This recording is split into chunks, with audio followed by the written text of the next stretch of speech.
Badilo natin na isang magandang umaga ang mga kasama natin na nagsisimba. Good morning.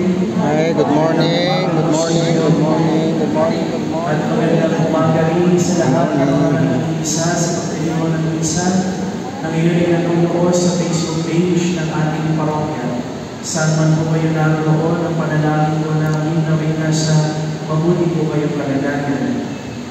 Kaysa din po natin sa ating pananalangin ng mga may sakit, ang mga tagapag-alaga ng mga may sakit, ang mga kababayan natin na nasa ibang bansa. Sa dalangin po namin na naway dumating ang araw na tayo magkasama-sama ni Kristo sa loob ng ating simbahan. Dahil ng mga may sakit na ating pinagdarasal magaling na, yung mga nasa ibang bansa na kauwian, sama-sama po tayo magpasalamat at pagpuri sa Diyos. Sino ang nagpagluhan sa oras ng pangangailangan?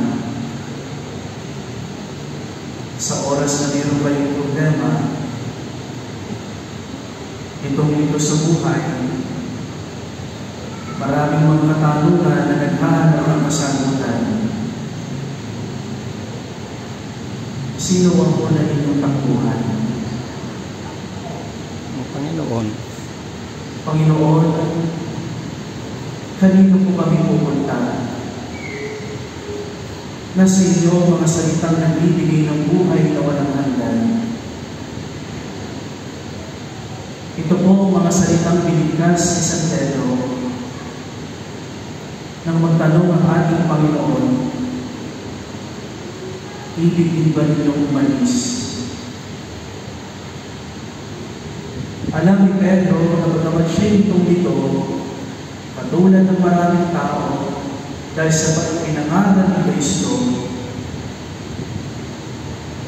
hindi yun naging dahilan upang si Jesus ay kanyang iwanan, upang si Jesus ay kanyang dalikuran. Malinaw kay Pedro na si Jesus lang ang pwedeng takbuhan. Bilang isang pari, mga kapatid, isang pribilehiyo po na makatagpo, makakilala ng mga taong pumupunta sa simbahan. Mga taong nagtatanong, may pagganito, nagtatanong at naghahanap ng kasagutan at ang kanilang napuntahan ng simbahan. Mga mag-asawa, mga magkasintahan na humihingi ng gabay, pamilya na kung saan labis na nalulungkot dahil sa pagkamatay ng kanilang mahal sa buhay. Mga taong pumupunta sa simbahan na magdasal kagalingan mula sa kanilang karamdaman. Iba't ibang kwento ng mga taong pinanghihinaan ng loob at ang takbuhan nila sa simbahan. Maraming lumalapit at ang linggo, minsan iniisip ko, ano kayong sasabihin ko? Ano kayang may tutulong ko? Pagkatapos ng aming pag-uusap, nabibigyan solusyon kaya ang kanilang problema. Ano ang kasiguraduhan na pagkatapos ko siya ng ipagdasal, maayos ang kanilang problema? At minsan pa nga, iniisip ko, sabihin kung paano at pangalan gagawin kaya niya. Kasi nasabi ni Kristo, kanila bang pakinggan? Dahil kadalasan mga kapatid, ang hamon ni Jesus, napakahirap unawin, napakahirap gawin. Kaya nga po sa ating Ebanghelyo, sinabi ng mga tao, pagkatapos ipangalan ni Kristo ang tungkol sa tinapay ng buhay, sinabi ng mga tao, mabigat ang pananalitang ito, hindi nila maunawaan ang sinasabi ni Kristo kung papaano ibibigay ni Jesus ang kanyang katawan bilang pagkain at ang kanyang dugo bilang inumin. Kaya ang mga tao, imbis na manatili, mas pinili nila ang mas madali ang mag-iwan at tumalikod ang hindi sumunod sa pangalan ni Kristo. At aminin natin, minsan kagaya nila, kapag hindi natin naunawaan at tinuturo ng simbahan, kapag hindi natin ito matanggap, kagaya ng iba, lumalayo tayo, ay iwas. Ayaw sumunod, ayaw makinig.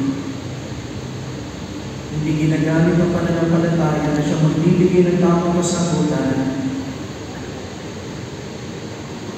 at pag-aakit sa ating sa katotohanan. Sa ating unang pagbasa, dumating ang pagkakataon na kung saan pinapili ni Joshua ang mga tao kung kanino sila maglilingkod, sa Diyos ba o sa mga Diyos-Diyosan. At nanindigan ang buong angkan, ang buong pamilya ni Joshua na sila'y maglilingkod lamang sa Panginoon. Hindi nila kalilimutan ng mga dakilang bagay na ginawa sa kanila ng Panginoon kung paano sila iniligtas doon sa Egypto. Hindi sila makakalimot. Mananatili silang sasamba sa Diyos. Mga kapatid, sa panahon na kung saan tayo ay nasa katiwasayan, naman natin na tayo ay minamahal ng Diyos. Pero may mga pagkakataon sa mga nakakaranas na tayo ng paghihirap, nasasabi natin mukha na tayong pinabayaan ng Diyos, kaya ginagawa ng iba. Tumatalikod. Hindi nananatili. Yung pinagpapalit ng Diyos.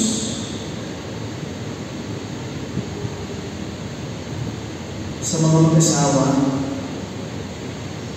kadalasan kapag may pinag-aawayan, kalulungkot dahil iniisip na agarang solusyon, wala na. Kinalimutan na ang ilang taon ang magsasama. Ang mga pundasyon, ang mga pagsubok na nalampasan nila, mga pagkakataon na naman nila ang kanilang pagmamahalan. Galing makalimon sa pinangakong magsasama sa hirap at ginawa. Kung gusto lamang ginawa, kapag may paghihirap na, wala na. Kaya napakagandang paalaala po ang sinasabi ng ating dalawang pagbasa. Mga babae, pasakot kayo sa inyong asawa. Pwede po bang pagtaas ang kamay ng mga mag-asawa na nagsisimba ngayon? Taas nga po. Salamat. Mga babae, pasakot kayo sa inyong asawa. Marahil nung marinig ito ng mga mister, baka sabihin ninyo sa inyong misis, o yan na, si Lord na nagsabi, masakot ka raw sa akin. Tandaan mo ako, boss. Ako ang masusunod. Pero bago mo yung sabihin sa misis mo, tingnan po muna natin ang pakahulugan ng Biblia tungkol sa bahagi iyon. Ayon po sa Biblia, si Jesus ang lalaking kakasal. At tayo ang simbahan, ang kanyang katipan, ang iba, tayo ay nagiging eksa niya. Tayo ay dapat magpasakop kay Jesus. Paano tayo minahal ni Jesus? Inialay niya ang kanyang buhay sa krus.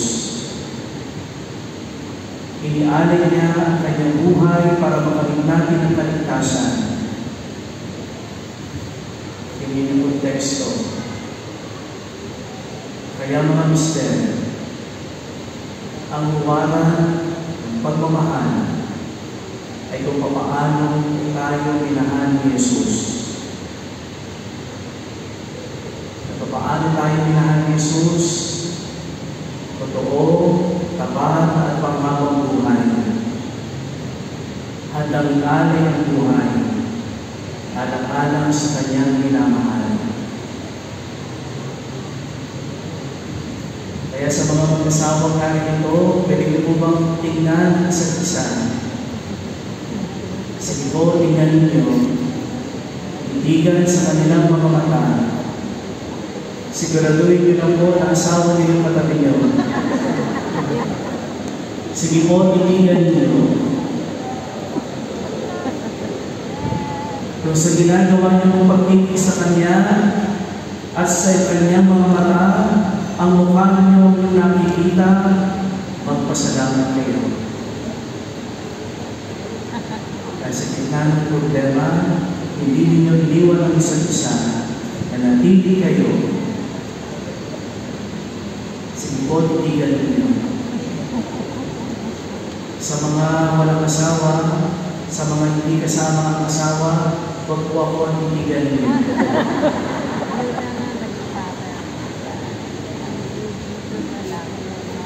Huwag kayo magsasama. Patuloy kayong maging tapat na kahit dumating yung mga pagsubok, walang hiwalayan, walang ayawan, handang ipaglaban. Totoo na mahirap po yung tumitin. Lalo-lalo na kung magandang nangyayari. Marami kayong makikitang pangit. Mga pag-ugaling hindi kaya-aya. Kaya naman po, ang pananampalataya, meron din mata. At kung gagawin natin ang ating pananampalataya, may huwaran tayong makikita.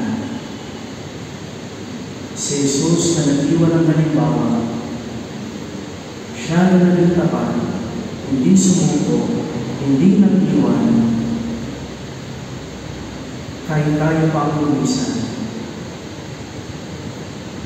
Patuloy siyang maghihintay. Dahil alam ni Jesus na siya lang naman talaga ang ating takbuhan.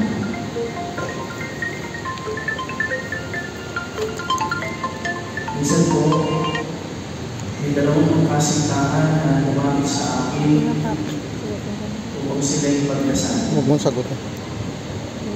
At ang kwento nila, nung araw ng mayor, pero sila hindi pagkakaroon. Nasa simbahan kami.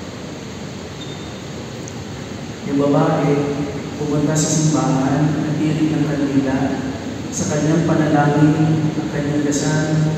Kapag hindi na sila nakikita ng kanilang kasintahan, sa araw na yun, tapos na ang kanilang relasyon. Yung lalaki naman, hindi alam kung saan siya pupunta. Habang sakay ng kanyang motor, pinagpad siya sa simbahan. At habang yung lalaki nagdarasal, naging gulat niya, dahil nakita niya muli ang kanyang kasintahan. Nung nagkukwentuhan kami, hindi nila may paliwanag ang kanilang karanasan. Sabi nila sa akin, akala nila talagang wala na. Pero binabayan pa rin sila.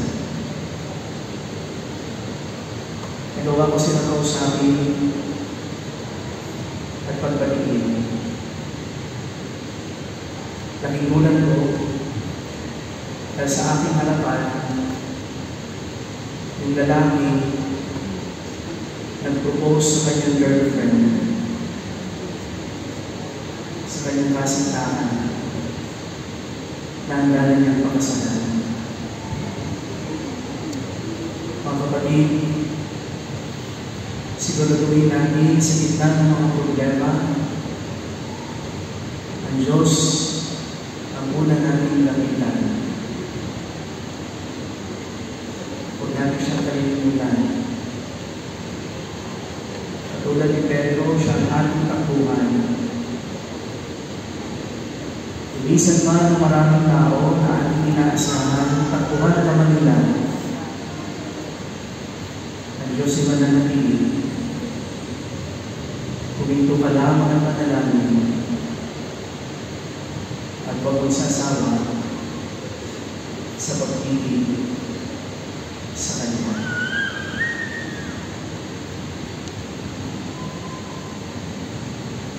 Amen. At bilang sa sambayanan ating dasalin, sumasampalataya sa Diyos